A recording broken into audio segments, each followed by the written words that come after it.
तसीमी budget के मुकम्मल तौर रद्द कयूं था। या बजट जेका है असां इनके मुकम्मल तौर ते रद्द कयूं था। या अवाम दुश्मन बजट है।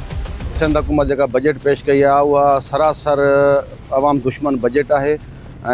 सनन लफ़्ज़नि मां या थोरनि लफ़्ज़नि में असां इहो चऊं था तसीमी बजट के मुकम्मल तौर रद्द कयूं था। 7% बजट मतलब अगर को तव्हांजो 40,000 या 30,000 पगार खणण वारो माण्हू आहे उनजी टोटल पगार 1800 2200 या 2000 रुपया वधी आहे। ऐं कादिर पटेल खे इहो चवां थो त अवां उन जॾहिं वफ़ाक़ी बजट पेश थिए पई अवां वॾे धाम धूम सां नारा हणी रहिया हुया साईं 7% बजट वधाई अथव, उन सां गॾो गॾु तिजोरियूं ॾियो, हे करो, जीअं माण्हू एतिरा पैसा रखनि। कादिर साहिबु पोइ अवां सिंध जे माण्हुनि खे बि तिजोरियूं ॾियो ऐं हेॾो पेटियूं वग़ैरह ॾियो। हेतिरी या बजट जेका एतिरा पैसा जेके तव्हां वधाया आहिनि उहे असां किथे लिकाईंदासीं।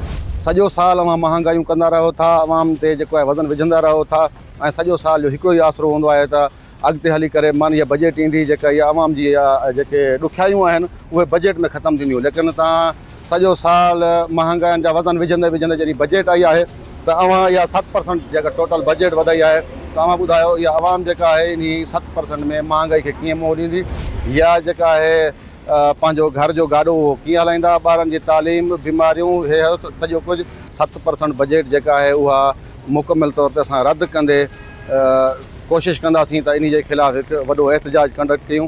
इहा बजट जेका आहे असां इनखे मुकमल तौर ते रद्द कयूं था। इहा अवाम दुश्मन बजट आहे। ऐं इन बजट अचण खां अॻु में जेका पाकिस्तान ऐं ख़ासि करे सिंध जे अवाम खे उमेदूं हुयूं त इन बजट सां महांगाई घटि थींदी ऐं मुलाज़िमनि खे जूं पघारूं वधंदियूं या पेंशनर्स जूं जेके उन्हनि जी पेंशन में इज़ाफ़ो थींदो। पर अफ़सोस सां चवणो थो पवे त कुल 7% जेको आहे सो सरकारी मुलाज़िमनि जी पघारनि में ऐं पेंशनर्स जे पेंशन में इज़ाफ़ो थियो आहे जेको न हुजण जे बराबरि आहे। इन जे मुक़ाबले में जेका महांगाई आहे उहा तमामु उरूज ते पहुतल आहे। घाटे टोड़ महांगाई आहे। पेट्रोल डीज़ल महांगा थी विया आहिनि। गिहु, अटो, खंड, माण्हू घर जो सामान जेको आहे उहो वठी नथो सघे पियो, पूरो नथो करे सघे। अहिड़ी सूरत हाल में हीअ जेका बजट आहे 2026-27 जी इहा अवाम दुश्मन बजट आहे। असां इनखे रद्द कयूं था पिया।